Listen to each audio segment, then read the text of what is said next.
Baik, berikutnya kami berikan kesempatan untuk Teh Desi. Teh Desi Ratnasari.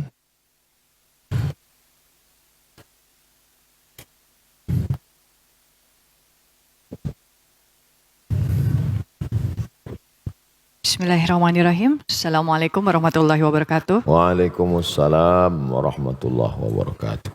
Saya ingin menanyakan hal materi yang tadi Ustadz sampaikan. Ustadz tadi menyampaikan terkait dengan ada bagian tubuh kita yang kita bisa rasa, kita lihat, badan, dan juga ruh. Yang ingin saya tanyakan adalah konsep ruh. Jika ada teman kami yang memang non-muslim, lalu kemudian menanyakan terkait tentang konsep ruh ini, yang mana mungkin pemikirannya ada pemikiran dari sisi materialis. Apa yang bisa kita jawab tanpa harus melanggar syariah yang kita pahami? Itu saja Ustadz, terima kasih. Assalamualaikum warahmatullahi wabarakatuh. Waalaikumsalam warahmatullahi wabarakatuh. Hampir semua agama meyakini adanya ruh. Makanya orang barat yang berfilsafat materialisme sekalipun, tetap ketika terjadi kecelakaan di laut, di udara, mereka tetap menyebut SOS, Save Our Soul. Selamatkan ruh, selamatkan jiwa kami. Dan kita sebagai orang Indonesia, walaupun ada non-muslim, sepakat itu. Maka dia katakan, bangunlah jiwanya, bangunlah badan. Bangunlah jiwanya, bangunlah badannya. Kalau ada agama di Indonesia yang tidak percaya ada roh, maka saat nyanyi itu dia diam aja. Bangunlah, bangunlah badannya. Karena yang dia lihat hanya badan. Jadi hampir semua meyakini ada roh, bahwa nanti kita akan mati, ruh kita akan diadili. Perbedaannya hanya pada konsep Allah, bahwa kita meyakini Qul huwallahu ahad, esa tunggal tak berbilang, Allahu samad, meminta hanya kepada dia saja, tak boleh minta kepada yang lain. Lam yalid, dia tidak beranak. Walam yulad, dia tidak diperanakkan. Dipejam mata, nampak bayang-bayang hitam, kuning, hijau, terlintas macam-macam gambar. Itukah dia? Ma khatara bibalik, fallahu laisa kadzalik. Apa yang terlintas di pikiranmu, maka itu bukanlah Tuhan. Apa yang terlintas dalam kepalamu, maka Allah tidak seperti itu. Karena Allah itu adalah wa yakulahu kufuwan ahad. Tak ada satupun yang setara dengan dia. Insya Allah dengan orang di Indonesia selesai, walaupun non-muslim, karena mereka percaya kepada roh. Bagaimana dengan kawan yang bukan orang Indonesia, atau orang Indonesia tapi terkontaminasi kepalanya dengan aliran ateis? Di Indonesia orang ateis tidak punya tempat, karena sila pertama Pancasila, ketuhanan yang Maha Esa. Tapi ketika nanti ketemu dengan orang yang tak percaya pada Tuhan, mana itu Tuhan? Kalau memang ada Tuhan itu mana? Mana dia? Saya mau lihat Tuhan itu. Itu pertanyaan tertua dalam surat Al-Baqarah ketika Bani Israel yang dibawa oleh Nabi Musa menyeberang dari Mesir menuju Palestina. Orang Mesir, orang Israel minta kepada Musa. Apa kata mereka? Ya Musa lan nu'mina laka hatta narallaha jahrah. Kami tidak mau percaya kepadamu sebelum kami melihat Tuhan itu nyata di depan mata kami. Mana Tuhan itu Musa? Maka nanti kalau teman-teman ada orang nantang gitu, mana Tuhan itu? Habis itu tempeleng dia langsung. Opak. Habis itu tanya, ente marah ya? Iya. Mana marah itu? Bisa kita tunjukkan, ini loh marah itu. Tak ada. Marah, benci, rindu, cinta, rasa, tak ada.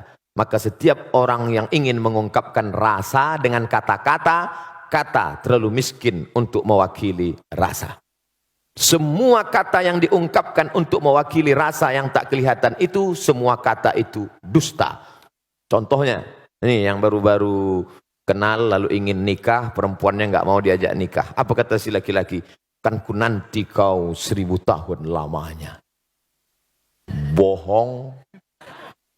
1000 tahun. 40 aja udah kena diabetes. Oleh sebab itu ini bicara tentang ada rasa. Ketika Imam Abu Hanifah, namanya Nu'man bin Thabit, nama populernya Imam Hanafi, bertemu dengan ateis yang tak bertuhan. Hanafi, kalau memang Tuhan itu ada, mana dia? Imam Hanafi berkata, kebetulan mereka bicara di tepi laut. Engkau pergi ke tengah laut naik kapal kayu, sampai di tengah laut terombang-ambing, dipukul ombak, dihempas gelombang, kakimu tidak injak ke bawah, tanganmu tidak menggapai apa-apa, tepian tidak kelihatan, dan engkau hanya berpegang pada satu kayu pecahan kapal. Apakah dalam hatimu ada merasa di sana ada kekuatan yang maha besar? Ya, itulah Allah. Hanya saja kau tak tahu siapa namanya. Datang Muhammad SAW mengasih tahu bahwa nama dia. Siapa dia? Allahu la ilaha illa huwal hayyul qayyum. Apakah dia mengantuk kalau tidur malam? La ta'khudhuhu sinatun wala naum. Apa harta punya dia? Tuhan itu kaya. Lahu ma fis samawati wa ma fil ard. Selain daripada dia ada yang bisa ngasih pertolongan? Man dzalladzi yashfa'u indahu illa biiznih. Tahu tak dia apa yang ada terbersit dalam hati saya? Ya'lamu ma baina aydihim wa ma khalfahum wa la yuhituna bi syai'in min ilmihi illa bima syaa'. Bagaimana kekuasaan dia? Apakah dari Sabang sampai Merauke? Wasi'a kursiyyuhus samawati wal ard. Sulitkah dia mengatur berapa tetes hujan yang jatuh di sana? Berapa buah yang matang di sana? Berapa anak ikan, cacing-cacing tanah di dalam sana? Man dzalladzi yashfa'u indahu illa bi'idznihi ya'lamu ma baina aydihim wa ma khalfahum wa la ya'uduhu hifdzuhuma. Tak ada berat bagi dia untuk menjaga langit dan bumi. Wa la ya'uduhu hifdzuhuma wa huwal 'aliyyul 'azim. Itu makanya kalau ayat kursi itu dibaca, kuat iman kita, setan lari. Bukan mantra bim salabim abakadabra. Ustaz, saya baca ayat kursi kok setannya enggak lari. Orang ente 11 12 sama setan. Oh, lari. Kuat kan? Kira-kira itulah yang dapat saya jawab. Wallahu a'lam. Berikutnya dari Ihwan, ini dari Giovanni Tobing. Ya, silakan. Alhamdulillah. Saya pikir Mas Giovanni ini non muslim. Oh. Silakan Mas Giovanni. Oh, lagi di toilet. Alhamdulillah, berarti beliau sudah hitan.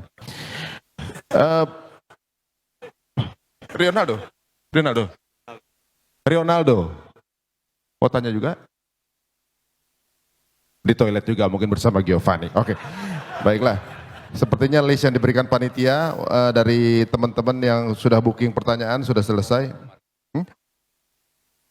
Oh ya, berikut dari Umar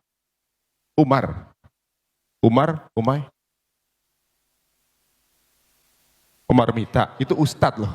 Oh, Kang Omar Dhani, mangga. Sudah, aman. Oke, oh, aman. Ada lagi mau bertanya dari Iwan? Mas Alvin Adam. Assalamualaikum warahmatullahi wabarakatuh, Ustaz. Waalaikumsalam. Kenalkan saya Alvin. Tadi saya dengar Ustaz bilang bahwa yang benar, yang tahu benar dan salah itu cuma Allah Subhanahu wa Ta'ala. Di kajian tadi. Yang ingin saya tanyakan Ustaz, bagaimana kita berdialog dengan kalbu kita pada saat kita sharing, syiar, coaching, atau apapun istilahnya, ke banyak orang, supaya kita tidak menyakiti hati orang yang bersangkutan. Ini terjadi karena saya besar dari keluarga yang majemuk Ustadz, pluralisme banget, terus terang. Jadi agak sulit bagi saya untuk mencoba. Di satu sisi saya yakin bahwa apapun yang disampaikan yang ada di Al-Quran pasti betul. Tapi bagaimana saya berdialog dengan saudara-saudara lain saya yang tidak seiman, supaya saya tidak menyakiti mereka, tapi saya betul tidak mengurangi ketakwaan saya pada Allah Subhanahu wa Ta'ala. Baik. Itu Ustaz. Assalamualaikum warahmatullahi wabarakatuh. Waalaikumsalam warahmatullahi wabarakatuh. Nanti Giovanni kebetulan juga balik. Jadi bertanya Gio? Sekalian? Oke, boleh. Berarti sekaligus dijawab dua, gak apa-apa Ustaz? Ana jawab aja dulu. Ya, jawab ini dulu. Oh, takut lupa. Mas Alvin. Ya. Baik. Saya jawab satu-satu. Saya takut lupa. Mas Alvin yang berkehidupan majmuk dalam keluarga, setelah pulang pengajian lalu memanggil keluarga-keluarga yang non-muslim, duduk sini semua. Setelah duduk lalu disampaikan, Inna dina indallahil Islam. Agama di sisi Allah adalah Islam. Wa man yabtaghi ghairal islami dina. Siapa yang mencari agama selain dari Islam, falan yuqbala minhu, maka dia tidak diterima. Wa huwa fil akhirati minal khasirin. Di akhirat neraka jahanam tempatnya. Kira-kira apa yang terjadi? Selama nggak diupload nggak apa-apa. Pertanyaannya, apakah yang disampaikan tadi benar? Benar. Ini kita bukan bicara masalah kebenaran tidak kebenaran, tapi dalam Islam diajarkan ud'u ila sabili rabbik, ajak orang ke jalan Allah bil hikmah wal mau'izatil hasanah, suri tauladan yang baik, santun, kelembutan. Saya cerita, ada seorang imam dari kalangan tabi'in, Nabi Muhammad SAW, di bawah Nabi sahabat Nabi, di bawah sahabat Nabi tabi'in. Orang yang ketemu dengan Nabi sahabat, yang ketemu dengan sahabat namanya tabi'in. Nama tabi'in ini Al-Imam Al-Hasan Al-Basri, meninggal tahun 110 Hijrah di kota Basrah, Irak. Dia rumahnya di tepi bukit, sehingga tetangganya di atas, dia di bawah. Suatu ketika dia sakit, tidak keluar rumah. Tetangganya turun dari atas, non-muslim, menjenguk ke rumahnya, dilihat di ruang tamu, mana Hasan Basri? Ya tidak ada, dia di kamar, dijenguk di kamarnya. Hai Imam Hasan Al-Basri, ya apa kabarmu? Aku sakit. Itu di pojok rumahmu ada ember. Iya. Apa itu ember? Menampung air dari atas. Air apa? Aku tidak tahu, aku tampung saja. Kalau tidak salah itu air WC. Air WC si non-muslim jatuh menetes ke bawah. Lalu kemudian dia bertanya, berapa lama sudah kau menahankan air menetes ini? Ishruna sanah, 20 tahun. Ajaran apa yang mengajarkanmu seperti ini, wahai Hasan Basri? Saksikanlah wahai Hasan Basri, asyhadu an la ilaha illallah wa asyhadu anna Muhammadan Rasulullah. Tersentuh hatinya karena akhlak dan kelembutan. Berapa banyak orang tua yang dulu kehilangan anaknya ketika orang tua itu masih satu keyakinan dengan dia, tak pernah datang, mabuk narkoba, tapi ketika sudah masuk Islam, membawa makanan, menyentuh kebaikan, memeluk ciumnya, karena Islam tak melarang putus hubungan walaupun beda agama. Akhirnya orang tua itu tersentuh, berkata, dulu kusangka kalau anakku pindah agama dia akan hilang, tapi justru sekarang kau makin dekat dengan aku. Saksikanlah na asyhadu an la ilaha illallah wa asyhadu anna Rasulullah. Tapi sayangnya itu hanya di sinetron aja. Kita mau contohkan real dan nyata. Oleh sebab itu maka sentuhlah dia dengan akhlak Islam, karena Allah Subhanahu wa taala tidak pernah memuji Nabi Muhammad sallallahu alaihi wasallam. Ai Muhammad yang tahajudnya sampai kakinya bengkak. Ai Muhammad, enggak. Tapi apa bunyi ayatnya? Wa innaka la'ala khuluqin azim. Sesungguhnya engkau wahai Muhammad sallallahu alaihi wasallam berakhlak mulia. Akhlakul karimah. Makanya Nabi itu datang, apa kata dia? Innama bu'istu liutammima makarimal akhlak. Aku datang untuk menyempurnakan akhlak. Anak Abu Bakar namanya Asma. Asma ini satu ayah dengan Aisyah istri Nabi, tapi lain ibu. Ibunya non muslim.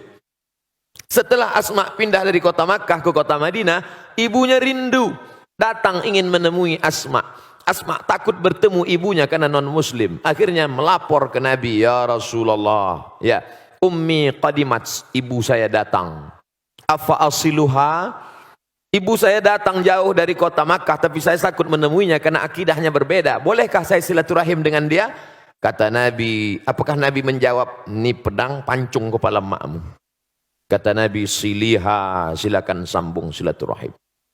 Afa'utiha, boleh aku beri dia hadiah? Apa kata Nabi? I'tiha, beri dia hadiah. Berdasarkan hadis ini, kata Syekh Atiyah Saqar, Mufti Al-Azhar Mesir, boleh memberi daging kurban kepada non-muslim dengan syarat kurban sunat, bukan kurban wajib. Zakat tak boleh karena wajib untuk umat Islam. Kurban wajib, kurban nazar tak boleh. Kalau nanti saya punya anak, saya bernazar mau kurban ya Allah, tapi kalau enggak punya anak sampai mati enggak mau kurban, itu enggak boleh.